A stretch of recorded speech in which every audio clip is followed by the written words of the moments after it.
Hello to my dear friends. तो कैसे हैं आप सब? कमेंट करके बताइएगा। तो आज जो हम बात करने बहुत इंपॉर्टेंट बात करने वाले हैं बोर्ड एग्जाम में 2023 में यूपी बोर्ड का मैथ्स का पेपर हम आपको बता चुके हैं किस टाइप का आने वाला है, क्या सिलेबस रहने वाला, क्या रिड्यूस हुआ है और क्या उसका ब्लूप्रिंट है क्वेश्चन पेपर का, कितने मार्क्स से कितने क्वेश्चन आएंगे, टोटल कितने मार्क्स का क्वेश्चन पेपर आएगा। तो आज हम इसी पर बात करने वाले हैं। साइंस के क्वेश्चन पेपर की बात करेंगे कि साइंस में कौन क्वेश्चन कितने नंबर का आएगा, कौन सेक्शन में कितने क्वेश्चंस होंगे, एमसीक्यूज कितने आएंगे, क्या सिलेबस है, क्या रिड्यूस हुआ, इन सब का और क्या इंपॉर्टेंट पॉइंट्स है, क्या इंपॉर्टेंट चैप्टर होंगे और क्या इंपॉर्टेंट वहां पर डेफिनेशंस है जो आपसे वहां पर पूछी जा सकती है। तो आप सबके सामने यहाँ पर हमने चैप्टर्स के नेम वगैरह सब लिख दिए हैं। नंबर वाइज हम चैप्टर टू चैप्टर यहाँ पर एक्सप्लेन करेंगे। तो जो भी हमारे बच्चे नए हैं जिन्होंने अपना चैनल सब्सक्राइब नहीं किया, जल्दी सब्सक्राइब कर लीजिएगा जैसे कि आपको नई वीडियो का नोटिफिकेशन मिलता रहे। मैथ्स की आपने इंग्लिश की ऑलरेडी देख ली कि क्लास 10th के एग्जाम में इंग्लिश का किस टाइप का आने वाला क्वेश्चन पेपर, कितने एमसीक्यूज आएंगे। मैथ्स भी आप लोगों ने देख लिया होगा। आज हमारा ये थर्ड क्वेश्चन पेपर है जिसमें हम लोग साइंस की बात करेंगे, एसएसटी का भी आप लोगों को मिल जाए। तो जो भी बच्चे हमारे नए जिन्होंने सब्सक्राइब नहीं किया था जल्दी से सब्सक्राइब कर लेंगे, साथ में बेल आइकन प्रेस कर लीजिएगा जैसे कि आपको नई वीडियो का नोटिफिकेशन मिलता रहे। तिवारी क्लासेस का जो टेलीग्राम पेज है वहां भी आपको इसकी पीडीएफ फाइल आपको मिल जाएगी और जो हमारा इंस्टाग्राम पेज है तिवारी मैथ्स क्लासेस उसको भी आप लोग फॉलो कर सकते हैं। चलिए तो साथ में आइए चैप्टर नंबर 1 रासायनिक अभिक्रियाएं एवं समीकरण, केमिकल रिएक्शंस एंड इक्वेशंस की हम लोग बात करें। चैप्टर नंबर 1 बहुत ही इंपॉर्टेंट चैप्टर है स्टूडेंट्स यहाँ पर। और चैप्टर नंबर 1 में यहाँ से आपको ऑक्सीकरण, देखिए ध्यान से देखते रहिए क्या क्या पूछा जाता है।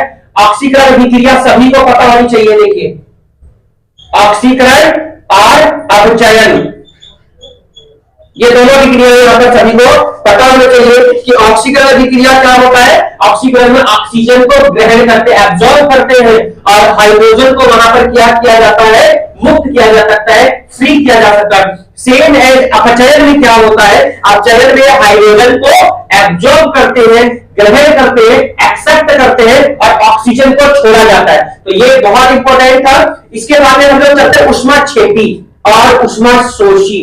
क्या क्या बात कर रहे हैं, ऊष्माशोषी बहुत पूछा जाता है और ऊष्माक्षेपी।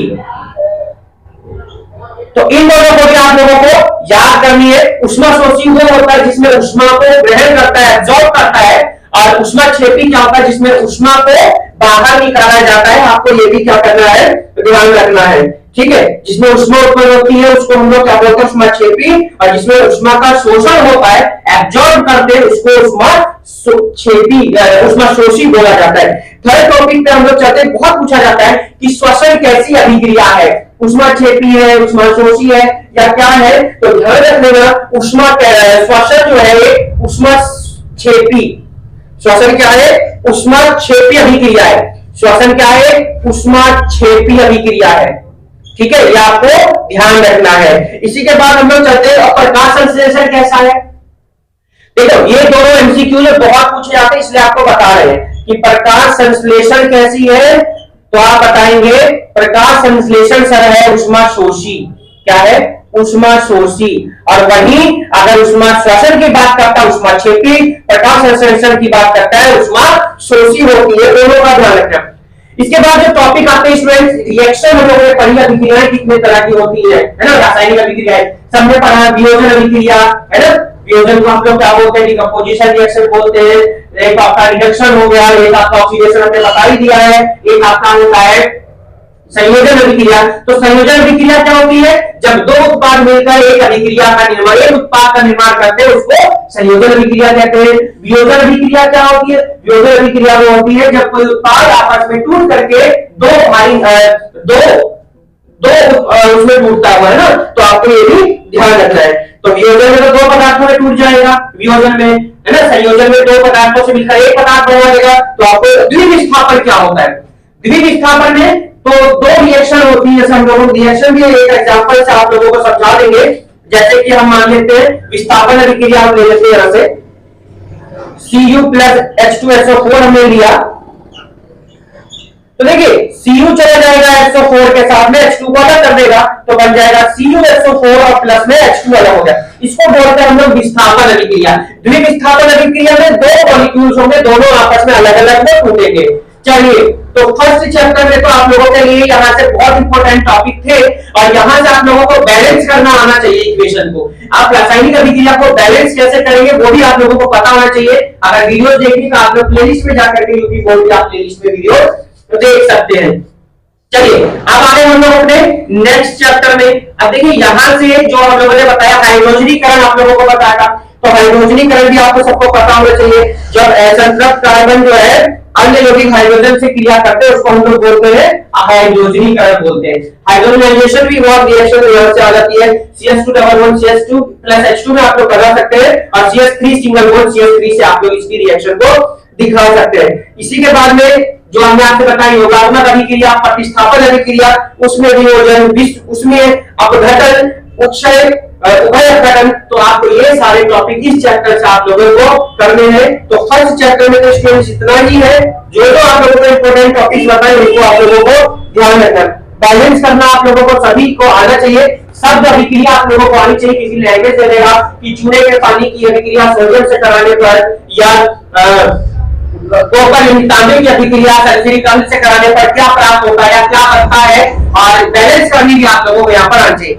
चैप्टर नंबर 2 पर हम लोग अपने आ चुके हैं, और चैप्टर नंबर 2 का आप लोग देख रहे होंगे नाम अम्ल, क्षारक तथा लवण, है ना, एसिड बेस एंड साल्ट्स। तो चैप्टर का नेम आप लोगों के सामने है, ये भी बहुत इंपॉर्टेंट चैप्टर है। तो आपको एसिड बेस और साल्ट के बारे में यहाँ से पता होना चाहिए। भाई एसिड वो होते हैं जो H पॉजिटिव आयन देते हैं, जो वाटर में, जो जल में क्या देते हैं, H पॉजिटिव आयंस देते हैं, उनको हम लोग क्या बोलते हैं, अम्ल बोलते हैं। अब क्षारक क्या होते हैं, क्षारक वो होते हैं जो जलीय विलयन में OH नेगेटिव आयंस देते हैं, उसको हम लोग क्या बोलते हैं, क्षारक बोलते हैं। अब लवण क्या होते हैं, जो क्षारीय और अम्ल दोनों के मूलक होते हैं। क्या बताया, जो अम्लीय और क्षारक के दोनों के मूलक होते हैं उनको हम लोग क्या बोलते हैं, लवण बोलते हैं। इनके सभी के आप लोगों को एग्जांपल पता होने चाहिए। जैसे अम्ल है तो जैसे HCl है तो H पॉजिटिव हो जाएगा, NaOH है Na प्लस OH नेगेटिव, तो OH नेगेटिव से क्या बन जाएगा, आपका बेस बन जाएगा। तो आप लोगों को ये यहाँ पर पता होनी चाहिए। इनकी आपको प्रॉपर्टीज पता होनी चाहिए।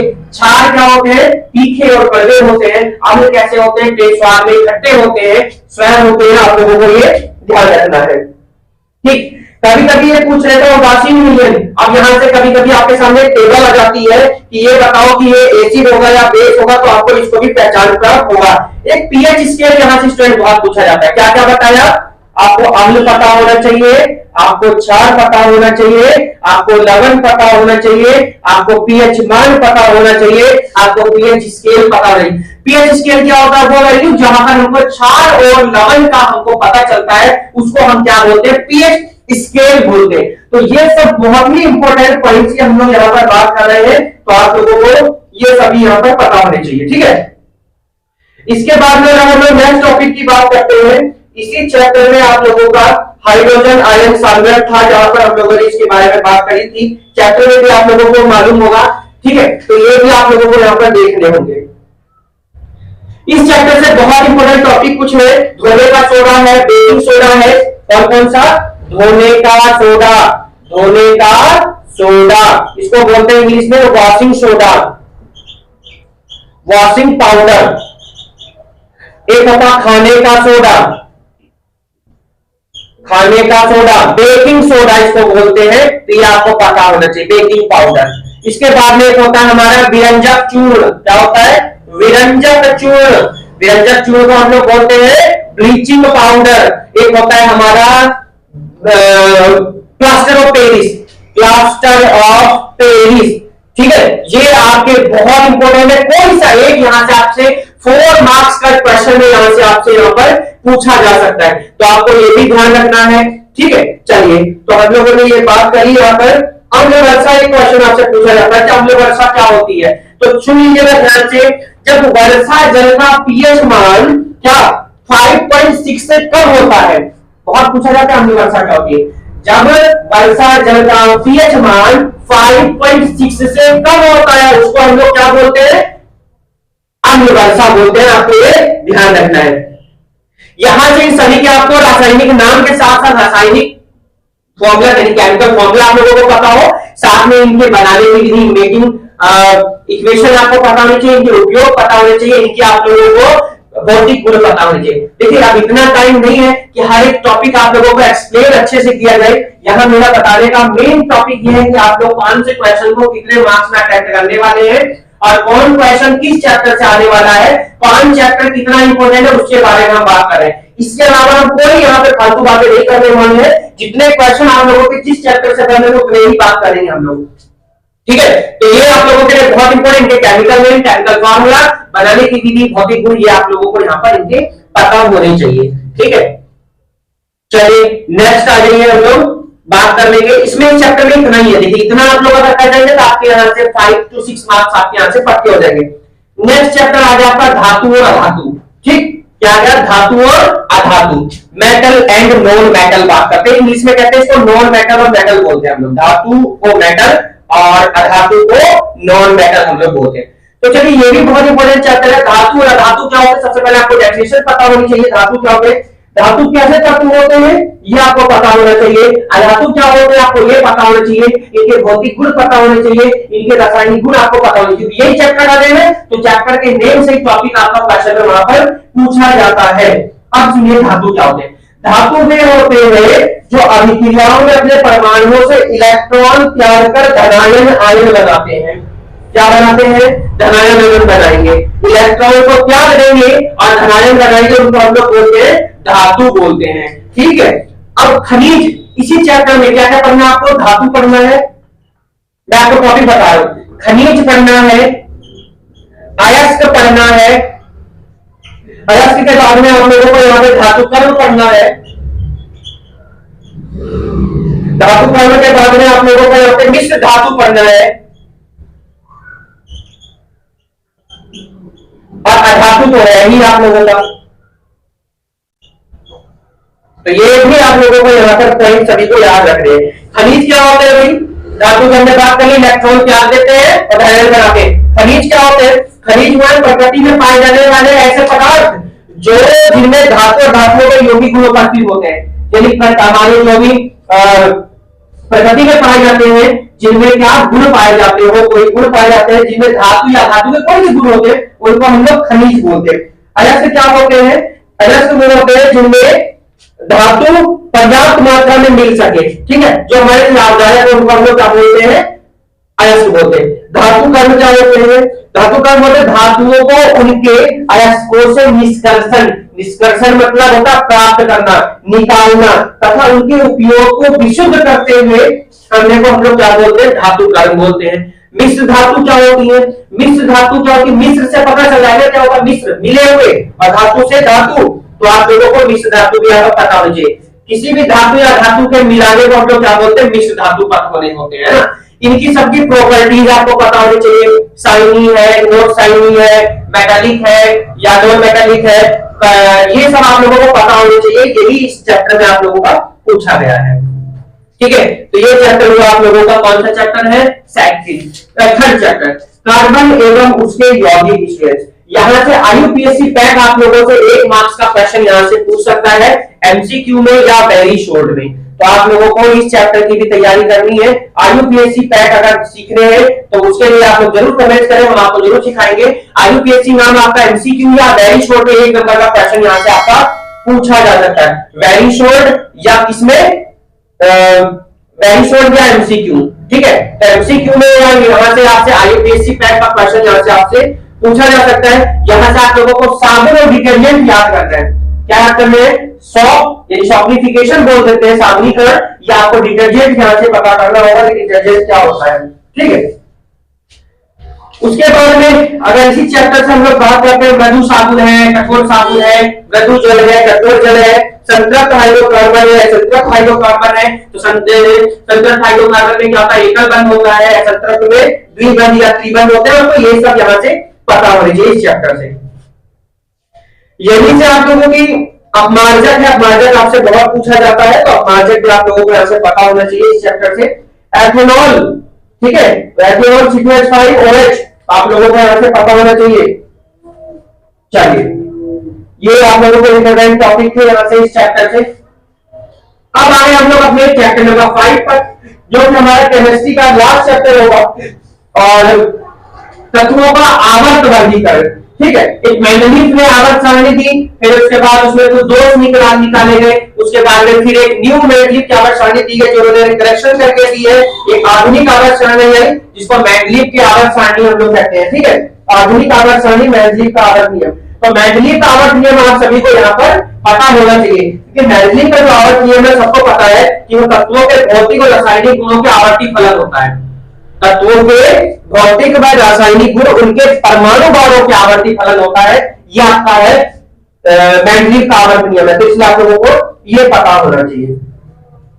एक संक्रमण तत्व आप लोग पढ़ ले यहाँ से, और एक यहाँ से डायगोनल रिलेशन जिसको हम लोग क्या बोलते हैं हिंदी में, विकर्ण संबंध। हाँ, विकर्ण संबंध आप लोग यहाँ से पढ़ लीजिएगा, क्योंकि विकर्ण संबंध लगभग हर साल यहाँ से पूछा जाता है। इस चैप्टर से बहुत इंपॉर्टेंट है कि विकर्ण संबंध भी आप लोगों को यहाँ से डेफिनेशन पता होनी चाहिए। जैसे लिथियम का मैग्नीशियम के साथ होता है, तो आप लोगों को ये भी यहाँ पर याद करने होंगे। ठीक, और आवर्त में ऊपर जाने से नीचे जाने में क्या होगा, नीचे जाने से ऊपर जाने में क्या होगा, दाएं से बाएं जाने में क्या होगा, आवर्त में क्या होगा, तो ये आप लोगों को यहाँ से थोड़ा थोड़ा इनके बारे में पढ़ लीजिएगा। तो ठीक है, तो नेक्स्ट चैप्टर पे चलते हैं हम लोग, जैव प्रक्रम। अब हम लोग अपने बायो के पोर्शन पे आ चुके हैं। केमिस्ट्री के हमारे 5 चैप्टर्स हमारे कंप्लीट हो गए हैं। बायो के पोर्शन में जैव प्रक्रम है, पहला ही चैप्टर है आप लोगों का जैव प्रक्रम। तो जैव प्रक्रम हमारा जीव से रिलेटेड है, तो इसको भी आप लोग अपना ठीक से कर लीजिएगा। जैसे कि मनुष्य में पाए जाने स्वतंत्र तंत्र के वायु स्वकोशी है, परकोशी है। ठीक है, विटामिन ए की कमी से क्या होगा, क्रमांक सूचन क्या होगा, आहार नाल, ये बहुत इंपॉर्टेंट है क्योंकि आहार नाल लगभग ये बोर्ड में लगातार पूछा जाता है। एंजाइम क्या होते हैं कि प्रोटीन से कार्बनिक पदार्थ जैसे इस तरीके से है।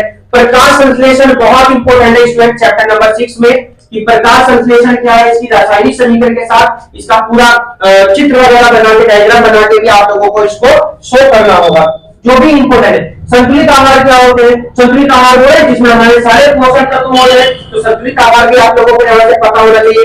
एक बहुत बड़ा क्वेश्चन आता है कि भोजन में लार की क्या भूमिका है ना। तो लार में क्या होता है, टाइलिन होता है। लार में क्या होता है, टाइलिन होता है, और लाइसोजाइम एंजाइम पाया जाता है। कौन कौन सा, टाइलिन और लाइसोजाइम। हाँ, ये होता है, ये इसलिए बहुत इंपॉर्टेंट है। ये आप कर लेंगे तो आपके मार्क्स यहां से भी पक्के हो जाएंगे। एंजाइम और कोशिका, एटीपी, एटीपी की फुल फॉर्म यहां से आप लोग अपना पढ़ लीजिएगा कि एटीपी फुल फॉर्म क्या होती है। तो यहां से भी आप लोगों के लिए एक एक क्वेश्चन की यहां से आपके है क्या चीज, एटीपी की एडेनोसिन ट्राइफॉस्फेट, ध्यान रखना। ऐसे ही आपका एक डीएनए है, डीऑक्सीन्यूक्लिक एसिड है, आरएनए है, डीऑक्सीराइबोन्यूक्लिक एसिड। तो आप ये फुल फॉर्म कौन सी, DNA, deoxynucleic acid, RNA, ribonucleic acid और एटीपी एडेनोसिन ट्राइफॉस्फेट, ये तीनों फुल फॉर्म आपसे एमसीक्यू में तो नहीं आएंगी, वेरी शॉर्ट क्वेश्चन जो 1 मार्क्स के आएंगे, वहां से आपसे एक क्वेश्चन यहां से पूछा जा सकता है। एक यक्रक वाला क्वेश्चन जरूर कर लीजिएगा आप लोग इस चैप्टर से, क्योंकि ये बहुत इंपॉर्टेंट है। जैव प्रक्रम, लिविंग लाइफ, लिविंग प्रोसेस, तो आप लोग इसको कर लेंगे। लाइफ प्रोसेस इस चैप्टर का नाम है, लाइफ प्रोसेस कहते हैं इसको हिंदी में। ठीक है, जैव प्रक्रिया क्या होती है, सजीवों में होती है ये सारी, उपचयन अपचयन, इसको कर लीजिए, उपचयन और अपचयन। स्वकोशी पोषण क्या होता है, इनको आप लोग अच्छे से कर लीजिएगा बायो के लिए। मनुष्य का आहार नाल, देखिए मैंने आपसे पहले भी कहा आहार नाल बहुत इंपॉर्टेंट चैप्टर है, तो आप लोगों को इसको बहुत अच्छे से करना होगा। साथ में एक हम लोगों ने आपसे क्वेश्चन पहले भी कहा कि मनुष्य के आहार नाल के साथ साथ आपको श्वसन को परिभाषित करने के लिए भी क्वेश्चन आ सकता है, उसका फिगर या डायग्राम बनाने के लिए आ सकता है। तो फिलहाल तो ये और हर्ट डायग्राम, हृदय की संरचना हम लोग किस हिसाब से वो आप लोगों को यहाँ से पढ़ना होगा। नेक्स्ट है नियंत्रण एवं समन्वय, चैप्टर नंबर 7, जो कि यूपी बोर्ड ने 2023 के यानी 22-23 का जो सेशन था वहां से इस चैप्टर को कट कर दिया था। 30% जो चैप्टर रिड्यूस हुआ। वैसे तो मैथ्स में तो कई चैप्टर कर दिए गए, बट अगर साइंस की हम लोग बात करें तो सिर्फ 7th चैप्टर ही रिड्यूस किया गया है, तो इसलिए आपको इस चैप्टर को करने की जरूरत नहीं है। यहाँ से यूपी बोर्ड में क्वेश्चन पेपर साइंस में कोई भी क्वेश्चन आपसे नहीं पूछा जाएगा। अब हाँ भाई, ये भी कोई गारंटी नहीं है पेपर बनाने वाला ना ध्यान दे, उन्होंने क्वेश्चन दे दिए तो उसके लिए क्या है, तो उसके लिए आप लोग फिर भी एक बार थोड़ा सा जरूर ध्यान से एक बार नजर उतार लीजिएगा कि जैसे मान लो क्वेश्चन आ रहे तो आप लोग कर सकते हैं। ठीक है, जीव जनन कैसे करते हैं, चैप्टर नंबर 1। अलैंगिक जनन है, लैंगिक जनन है, यहाँ से XY XX ग्रुप आप लोगों को यहाँ से पढ़ना होगा। ठीक है, बहुत इंपोर्टेंट यहाँ से आपका एक चैप्टर है। कार्य चैनल है। डीएनए मैंने आपसे बात करी, डीएनए आरएनए आपका इसी चैप्टर में, डीऑक्सीन्यूक्लिक एसिड और राइबोन्यूक्लिक एसिड, यहां से आप लोग इसको पढ़ लीजिएगा। इसी के साथ इस चैप्टर में बहुत ज्यादा क्वेश्चन आता है कि एक कोशिकीय और बहुकोशिकीय क्या होते हैं, तो एक कोशिकीय तो बहुकोशिकीय पढ़ लीजिएगा। और एक क्वेश्चन लगभग मैं आपको बता दूं, कई साल से एक क्वेश्चन लगातार आ रहा है कि जनसंख्या विस्फोट का, एक तरह से ये मान लीजिए जैसे ऐसे हम लोग हिंदी में लिखते हैं, इस तरीके से क्वेश्चन आपका आएगा कि जनसंख्या वृद्धि से उत्पन्न विभिन्न समस्याओं को लिख दीजिए, उल्लेख कर दीजिए, या जनसंख्या वृद्धि से मानव समाज पर क्या प्रभाव पड़ा, या जनसंख्या वृद्धि से क्या हानियां होती है, इस तरीके से क्वेश्चन आपका आ सकते हैं। और इसमें बहुत सारे आप लिख सकते हैं, समस्याएं पूछी गई है, भोजन की समस्या हो गई, शिक्षा की समस्या हो गई, रोजगार की समस्या हो गई, और भी बहुत सारी चीजें आप लिख सकते हैं, स्वास्थ्य, चिकित्सा, आवास की समस्या, है ना। कारण क्या हो सकते हैं, अब भाई जनसंख्या समस्या, जनसंख्या वृद्धि के क्या कारण, शिक्षा हो सकती है ना, एजुकेशन नहीं मिल पा रही हो, समाज वहां का क्या है, सामाजिक स्तर क्या है, परिपक्वता उनकी समझ वहां पर कैसी है, शादी जल्दी होना, जन्म दर अधिक, मृत्यु दर की कमी, तो ये सब आप यहाँ पर रीति रिवाज, ये सब आप यहाँ पर लिख सकते हैं। फूलों और पौधे में आवृत दीजिए, यहाँ से कर लेंगे, निषेचन आप लोग कर लीजिएगा। एक पराक्रम तो मैं आपको बता ही चुका हूं। परिवार नियोजन एक बहुत इंपोर्टेंट क्वेश्चन आ रहा है, लगभग 2020, 22, 19, 22, 22, 20, मतलब लगातार क्वेश्चन अगर हम देखते हैं सेट पेपर में, मॉडल पेपर में देखें तो हर एक पार्ट में, हर एक चीज में ये क्वेश्चन लगभग पूछा जा रहा है। इसलिए जनसंख्या वृद्धि परिवार नियोजन से रिलेटेड एक ही चीज बनेगा, एक ही टॉपिक होगा, तो आप लोग इसको अच्छे से कर लीजिएगा। नेक्स्ट अगर हम लोग चलते हैं, एक पुष्प का नामांकित चित्र आप लोगों को बनाने के लिए आ सकता है, इसके विभिन्न भाग भी आपसे पूछे जा सकते हैं, तो विभिन्न भागों को भी आप लोगों को अच्छे से पढ़ना होगा, जैसे कि आप वहां से कर सकते हैं। नेक्स्ट चैप्टर हमारा 9 आ गया, आनुवांशिकता। आनुवांशिक में आप लोग मेंडल का पढ़ सकते हैं, मेंडल के बारे में यहाँ पर कि प्रभावी लक्षण मेंडल ने अपने प्रयोग में किस पौधे पर किया, सबको पता है, मटर के पौधे पर किया, इसके बारे में भी आप लोग थोड़ा सा पढ़े। एक यहाँ से क्वेश्चन आता है जीवाश्म का, तो जीवाश्म भी कर सकते हैं आप लोग। मनुष्य में लिंग निर्धारण किस प्रकार होता है ना, लिंग गुणसूत्र से आप क्या समझते हैं, ये क्वेश्चन यहाँ पर बहुत पूछा जाता है, तो आप लोग इसको अच्छे से तैयारी यहाँ पर कर लीजिएगा। हुगो डी ब्रीच की एक यहाँ पर विज्ञान विकास में मत को भी समझाया गया है, आप इसको भी कर लीजिएगा। यहाँ से पुनरावृत्तन का सिद्धांत, ठीक है, ये आप कर लिया। 6 मार्क्स का एक आपका यहाँ से क्वेश्चन पूछा जाने वाला है। तो आनुवांशिकता के बाद हम सीधे अपने आ गए फिजिक्स में, और फिजिक्स में आइए हम लोग यहाँ पर बात कर लेते हैं प्रकाश का परावर्तन और अपवर्तन। देखिए बहुत इंपॉर्टेंट है प्रकाश का परावर्तन का नियम और अपवर्तन का नियम। विद डायग्राम अगर आप लोग बनाएंगे तो बहुत अच्छा यहाँ से क्वेश्चन आता है। देखिए यहाँ पर हम लोग इसको ले लेते हैं, यहाँ इस तरीके से हो जाएगा, यहाँ से ले जाएगी, यहाँ से वापस जाएगी, इसको एंगल आई बोल देते हैं, इसको एंगल आर बोल देते हैं, ये इंसिडेंट रे हो जाएगी, रिफ्लेक्टेड रे हो जाएगी। तो आप कह सकते हैं जब भी कोई किरण किसी तरह से टकराती है ठीक वापस उसी दिशा में विपरीत दिशा में वापस चली जाती है, जिसे प्रकाश का परावर्तन कहते हैं। ऐसे ही आप अपवर्तन का नियम कर लीजिएगा, ठीक है। बहुत इंपॉर्टेंट है स्टूडेंट्स ये वाला चैप्टर आप लोगों के लिए, प्रकाश का परावर्तन और अपवर्तन लगभग हर साल यहाँ से पूछा जाता रहा है, ठीक।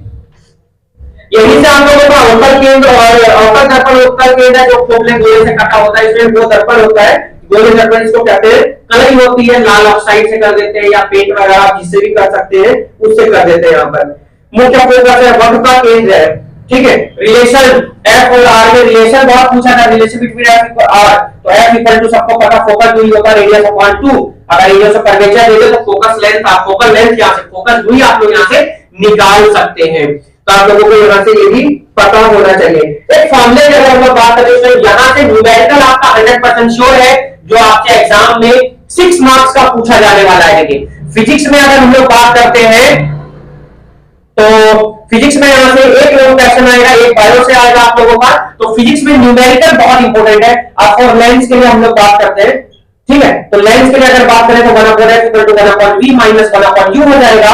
फॉर मिरर के लिए बात करें, मिरर मतलब दर्पण के लिए अगर हम लोग बात करते हैं, ये हम लोगों ने लेंस के लिए बात करी है ना, वो इंग्लिश में हाथ चल जाता है, हिंदी में थोड़ा। और ये दर्पण के लिए अगर बात करें हम लोग तो दर्पण के लिए बात करते हैं तो 1/f=1/v प्लस 1/u।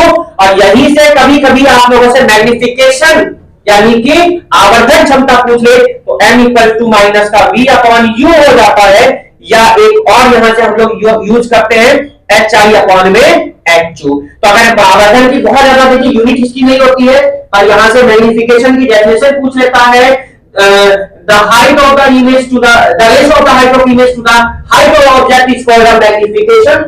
हिंदी में बात करें कि किसी वस्तु की लंबाई तथा वस्तु के किसी प्रतिबिंब की लंबाई तथा और वस्तु की लंबाई, अगर लंबाई क्या है वस्तु की, इसको ऊंचाई बोल सकते हैं। किसी प्रतिबिंब की ऊंचाई तथा वस्तु की ऊंचाई के अनुपात को आवर्धन क्षमता बोलते हैं ना। इसका कोई भी यूनिट नहीं होती, विमाहीन राशि होती है। तो ये आप लोगों को बहुत जरूरी है। रिलेशन आपको बता दें स्टूडेंट, F इक्वल टू कितना, R/2। यहां से रिलेशन पूछा जा सकता है कि what is the relation between focal length and radius of curvature, यानी कि फोकस दूरी और आवर्धन वक्र त्रिज्या में क्या संबंध है। तो आप कह सकते हैं कि F equal to R/2। That means focal length is the half of radius of curvature, यानी जो फोकस दूरी होती है वो वक्र त्रिज्या की आधी होती है।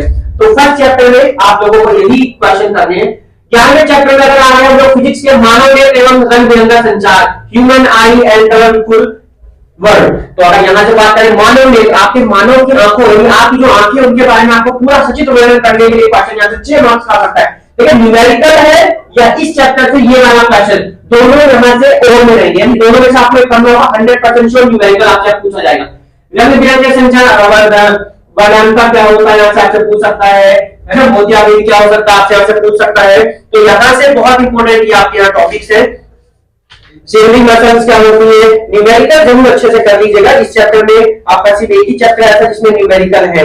निकट दृष्टि दोष और दूर दृष्टि दोष। निकट दृष्टि दोष में क्या होगा, निकट दृष्टि दोष में आप लोगों को क्या होगा, निकट की वस्तुएं तो दिखाई देंगी पर दूर की दिखाई नहीं देंगी। और दूर दृष्टि दोष में क्या होगा, दूर की दिखाई देंगी, निकट की नहीं दिखाई देंगी। या तो ये भी क्वेश्चन आपका 6 मार्क्स का यहां से पूछा जा सकता है। कोई भी एक क्वेश्चन आ सकता है अच्छे से इन दोनों टॉपिक को, निकट और दूर दृष्टि दोष बहुत इंपॉर्टेंट है। 100% श्योर हुए क्योंकि लगभग कई सालों से ये क्वेश्चन यहाँ पर पुटअप किया जाता रहा है। सबसे इंपॉर्टेंट है इसी चैप्टर में ये। प्रिज्म कर लीजिएगा अच्छे से। नेक्स्ट चैप्टर आ गया तो विद्युत पर, कौन से पर आ गए, 12 चैप्टर है हमारा विद्युत का।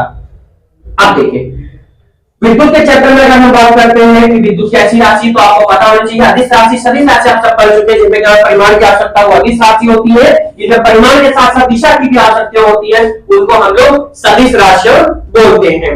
ठीक है, ओम का नियम आपको पता होना चाहिए, है ना।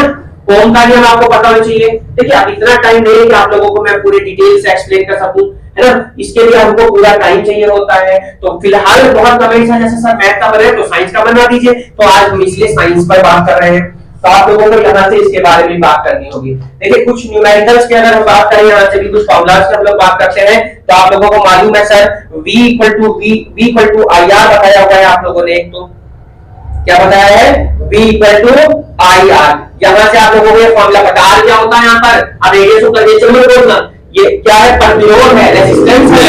V क्या है, वोल्टमीटर है, विभवांतर है। I क्या है, इलेक्ट्रिक करंट है, विद्युत धारा है। तो आप लोगों को यहाँ से ये सब यहाँ से पता होना चाहिए। इसी चैप्टर से आप लोगों को श्रेणी क्रम संयोजन, देखो बहुत इंपॉर्टेंट चैप्टर है स्टूडेंट। श्रेणी क्रम संयोजन जो फॉर्मूला होता है 1/r, अच्छा श्रेणी क्रम का पूछ रहे हैं ना। तो श्रेणी क्रम का होता है R equals to R1 plus R2 plus R3। आगे जितने आपके रेसिस्टेंस होंगे वो डैश लगा देते हैं। 3 है तो आगे नहीं लगाने, आगे है। अब इसी तरह से समांतर क्रम संयोजन की अगर हम लोग बात करते हैं, समांतर क्रम संयोजन की अगर हम लोग बात करते हैं तो सबको पता sir 1/r equal to 1/r1 1/r2 1/r3। ये 3 रेसिस्टर के लिए हम लोग बात कर रहे हैं। तो आपको यहां से ये वाला फॉर्मूला भी आपको यहां से पता होना चाहिए। सर्किट वाले क्वेश्चन लगभग हर साल स्टूडेंट यहां से पूछा जाता रहा है। और एमसीक्यू में भी बात करें तो सबको पता है 1 किलोवाट में कितने 3.6 × 10 to the power 9 10 to the power 6 joule. आपको यहां से ये पता होना चाहिए। तो बहुत इंपॉर्टेंट है चैप्टर स्टूडेंट। यहां से न्यूमेरिकल आपसे पूछा कि देखिए अगर हम लोग सिर्फ फिजिक्स की बात करते हैं, ओनली 2 ही यहाँ पर चैप्टर है जिनमें न्यूमेरिकल्स है। और वो कौन-कौन से चैप्टर है, प्रकाश का परावर्तन तथा अपवर्तन, है ना, रिफ्लेक्शन रिफ्रैक्शन एंड और एक आता है इलेक्ट्रिसिटी। ये 2 ही चैप्टर है जहां पर न्यूमेरिकल्स है। अन्यथा इसके अलावा कोई ऐसा चैप्टर नहीं है कि जहां पर न्यूमेरिकल हो। नेक्स्ट चैप्टर का ये हम लोग आ गए अपने विद्युत धारा के चुंबकीय प्रभाव पर। विद्युत धारा के चुंबकीय प्रभाव में आप लोगों को चुंबकीय क्षेत्र पता होना चाहिए। भाई चुंबकीय क्षेत्र क्या है, जहां पर चुंबक अनुभव करता है एक बल है जिसको हम लोग चुंबकीय क्षेत्र बोलते हैं।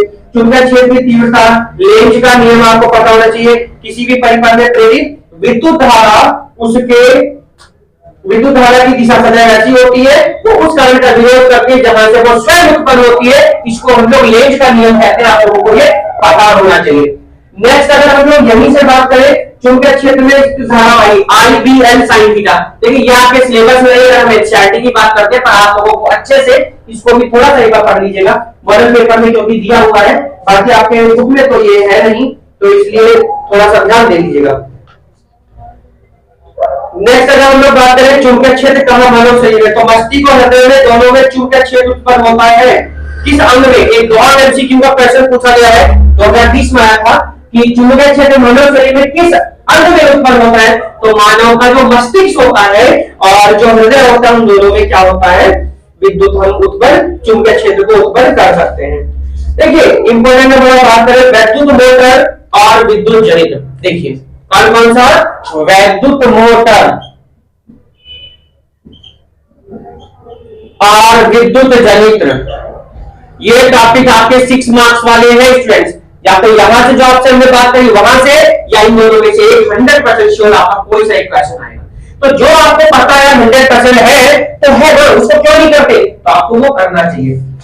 अब आगे हम लोग देखिए अपने बायो को फिर से पोर्शन पे आ गए हैं हम लोग, ऊर्जा के स्रोत। देखिए ये 3 चैप्टर बायो के ही है, यहाँ कोई न्यूमेरिकल नहीं हो, ये थ्योरी है। देखिए मेन चीज क्या होता है, आप लोग थ्योरी वाले क्वेश्चन रट्टा लगा सकते हैं, थोड़ा सा उसके टॉपिक पे ध्यान दीजिए लीजिए, उसमें जो वहां पे उन्होंने जो हेडिंग है उन हेडिंग को पढ़ लीजिएगा, आपके मार्क्स यहाँ से पक्के हो जाते हैं। तो ये आपके बायो के पोर्शन है, ऊर्जा वाला चैप्टर है, सौर कुकर में सौर ऊर्जा है, और पेट्रोलियम जीवाश्म एलपीजी का पूरा नाम क्या होता है, लिक्विफाइड पेट्रोलियम गैस होता है, जैसे कि सीएनजी का क्या करना होता है, तो कंप्रेस्ड नेचुरल गैस। ये एक वेरी शॉर्ट क्वेश्चन आपसे यहाँ से पूछे जा सकते हैं।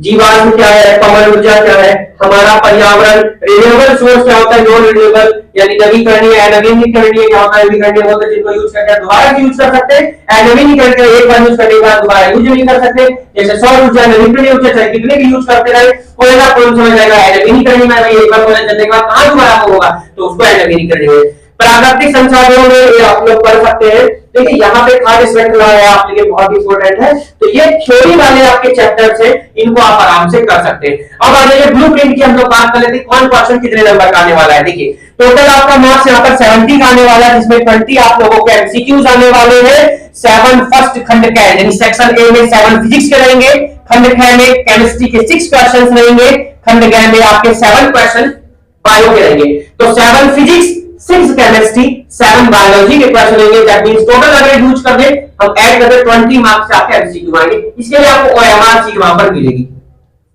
नेक्स्ट करेंगे हम लोग 4 क्वेश्चन आपके आएंगे, 3 आपके जो यहाँ पर 3 क्वेश्चन आएंगे, 4 मार्क्स के आएंगे। फिजिक्स में 12 मार्क्स के क्वेश्चन आएंगे, बहुत इंपॉर्टेंट है, मैंने आपसे पहले भी कहा कि 12 मार्क्स के फिजिक्स के क्वेश्चन 3 आएंगे, 4 मार्क्स के।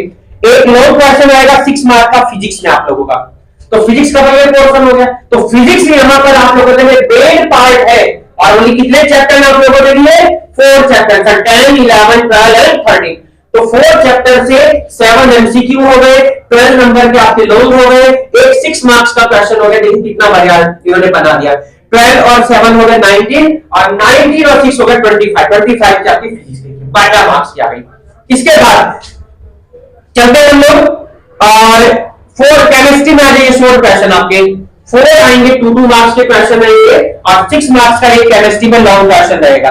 बायो में 4 क्वेश्चन रहेंगे, 3 क्वेश्चन रहेंगे 4 मार्क्स के, और एक क्वेश्चन रहेगा लॉन्ग में। जो लॉन्ग में रहेगा उसमें 2 क्वेश्चन रहेंगे, दोनों में से आपको कोई सा एक करना होगा। तो ये हमारा पूरी बात करनी है साइंस की। वीडियो कैसी लगी आप लोगों ने, बहुत मेहनत की, कमेंट जरूर करके रहिएगा। और क्या और भी वो सब्जेक्ट आप लोगों को ऐसी वीडियो चाहिए जिसमें आप लोग पूरा एक्सप्लेनेशन कर लेंगे पूरे सिलेबस का, कहां से कितना आने वाला। इंग्लिश का आप सब देख चुके हैं, मैथ्स का आप सबने देख रहे हैं, हम साइंस की बात कर रहे हैं। इसके अलावा भी आपको अगर कोई टॉपिक चाहिए तो आप लोग वहां से भी हम लोगों को बात करके कमेंट करके हमें बता सकते हैं। तो चलिए आज के लिए इतना ही, वीडियो कैसी लगी कमेंट करके जरूर बताइएगा। तो नेक्स्ट में हम लोग आप लोगों को जैसे हम लोगों को कमेंट्स आएंगे, कोई टॉपिक अगर आपको समझ रहा हो हिंदी में तो वो हम एक्सप्लेन करेंगे, उसके लिए आप लोगों को कमेंट करना बहुत जरूरी है। हमारे टेलीग्राम पेज से जुड़ सकते हैं, तिवारी क्लासेस, और इंस्टाग्राम पे तिवारी मैथ्स क्लासेस पर आप लोग हमें फॉलो कर सकते हैं। मेरी खुद की पर्सनल आईडी से जुड़ सकते हैं, मैथ्स गुरु 7855 पर आप फॉलो कर सकते हैं। फेसबुक पेज हमारा तिवारी क्लासेज और हमारा जो सेकंड वाला YouTube channel Tiwari classes English का उसको भी सब्सक्राइब कर सकते हैं। तो नेक्स्ट वीडियो तक good bye, have a nice day, bye bye to all. जिनके भी प्री बोर्ड एग्जाम चले लगभग सबके खत्म हो गए, आने वाले आपके नेक्स्ट एग्जाम आप बोर्ड एग्जाम के लिए उसको एडवांस में विशेष सभी को तिवारी क्लासेज के 19 के 19,000 का हमारा परिवार हो गया है। छोटे बड़े बच्चों की बात करें 22 लाख बच्चे लगभग हमारे साथ जुड़े हुए हैं, उन सभी को कांग्रेचुलेशन तिवारी क्लासेज के 19 के पूरे होने पर। तो नेक्स्ट वीडियो तक good bye, take care, have a nice day, bye bye to all. फिर मिलेंगे, कमेंट्स करते रहिएगा, बाय बाय।